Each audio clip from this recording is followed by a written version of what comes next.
नमस्कार, स्वागत है आपका यूट्यूब चैनल उल्टा चश्मा पर।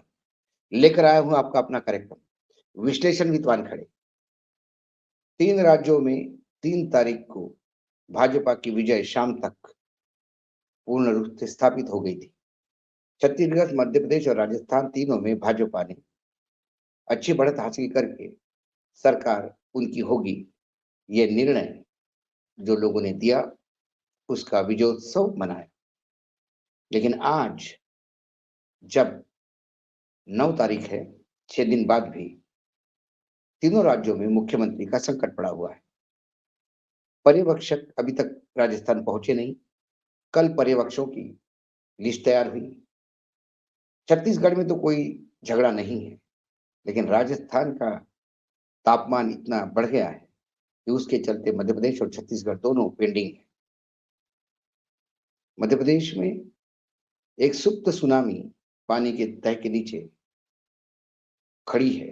ये कब विकराल रूप धारण करेगी पता नहीं।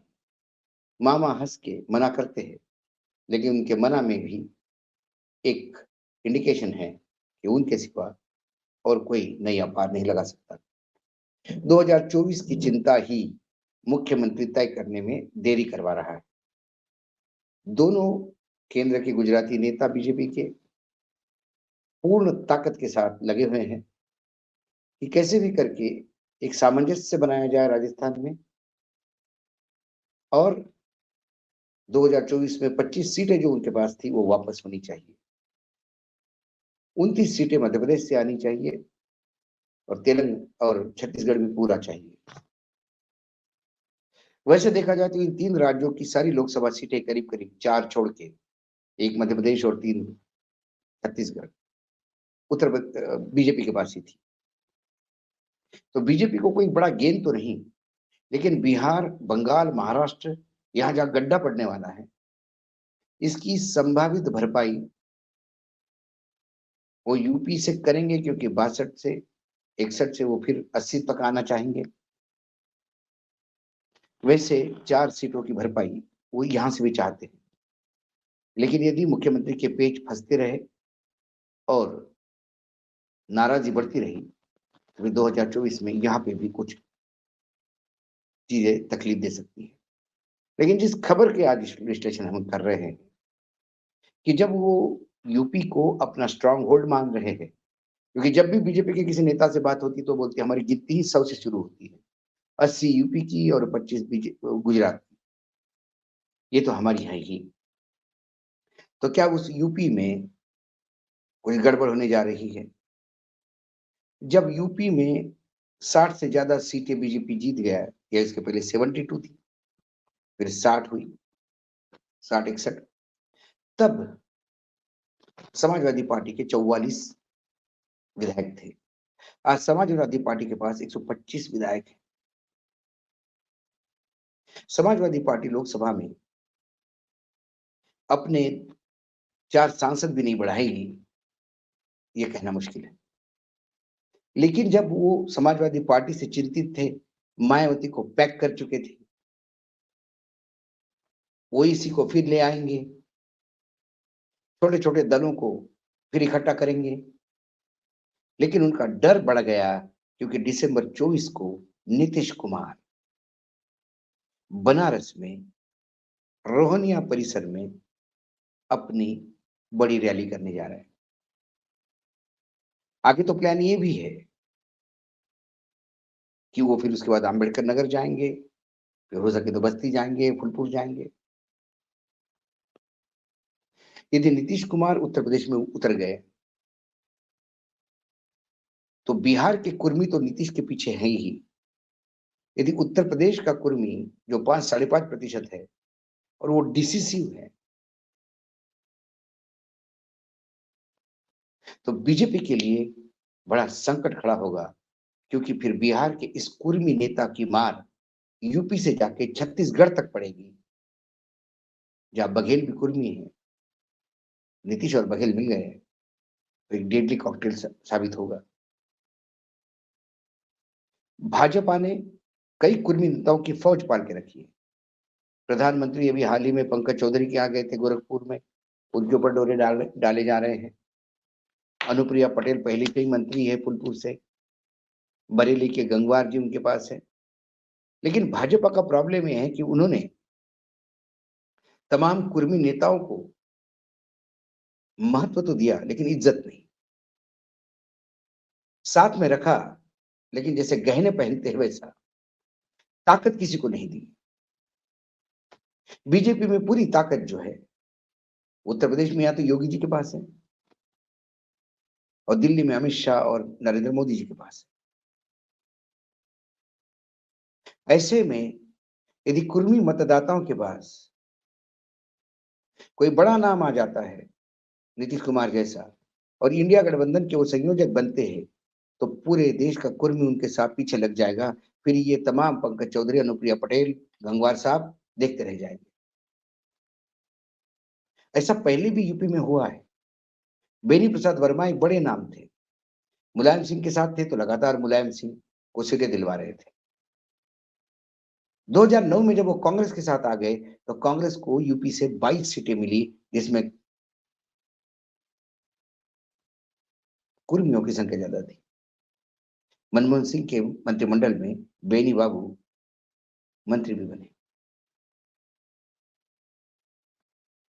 तो बेनी बाबू के पीछे जब सारे कुर्मी इकट्ठा हो जाते हैं तो फिर पंकज चौधरी भी 2009 में कांग्रेस उम्मीदवार से चुनाव हार गए थे, क्योंकि फिर सिक्का बेनी बाबू का चला। क्या नीतीश ऐसा ही करिश्मा यूपी में कर दिखाएंगे? यदि वो कर दिखाया और 4, 5, 6 सीटों पे भी या 10 सीटों पे भी बीजेपी के हाथ से बाजी निकल गई तो ये बड़ा गड्ढा यूपी में होगा।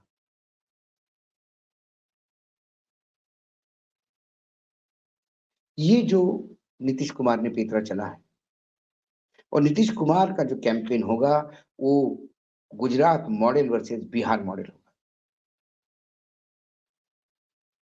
गुजरात मॉडल 2014 में एक विकसित मॉडल के रूप में बेचा गया था।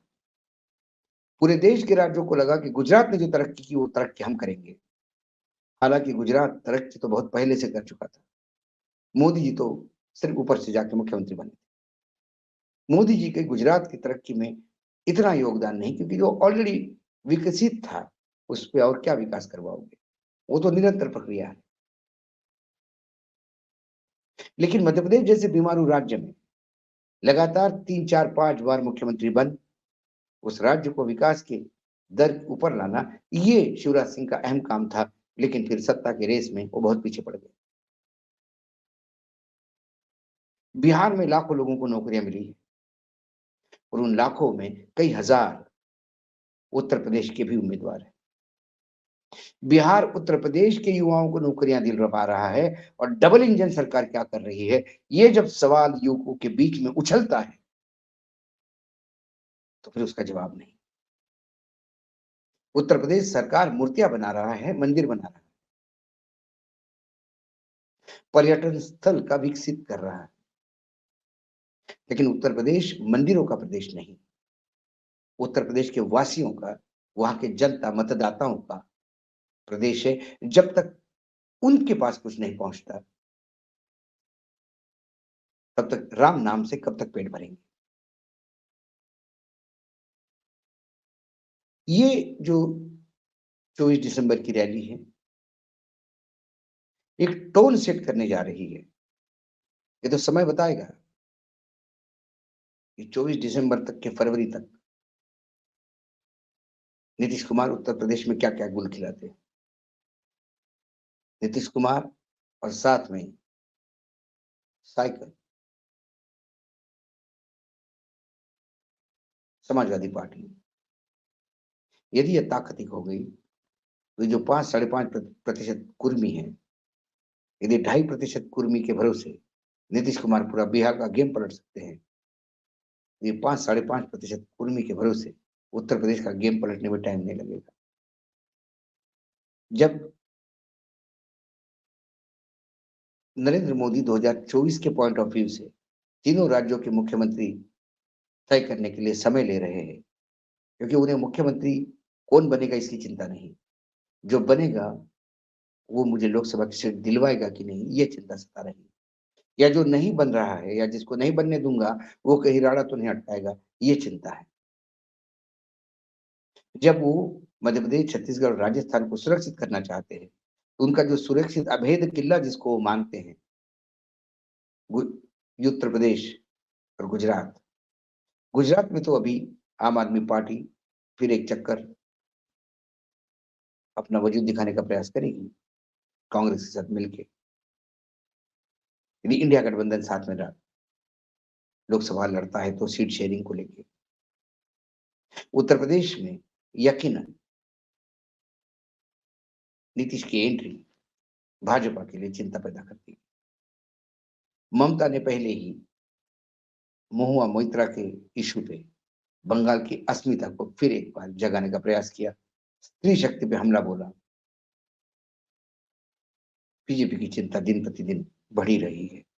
उनके अपने वाले तो उनके लिए छोटे मोटे संकट खड़े कर रहे हैं, लेकिन विपक्ष में भी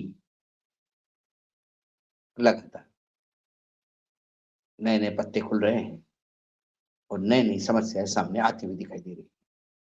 आज इतना ही, कल फिर आऊंगा किसी विषय के साथ। तब तक के लिए नमस्कार। देखते रहिएगा यूट्यूब चैनल उल्टा चश्मा।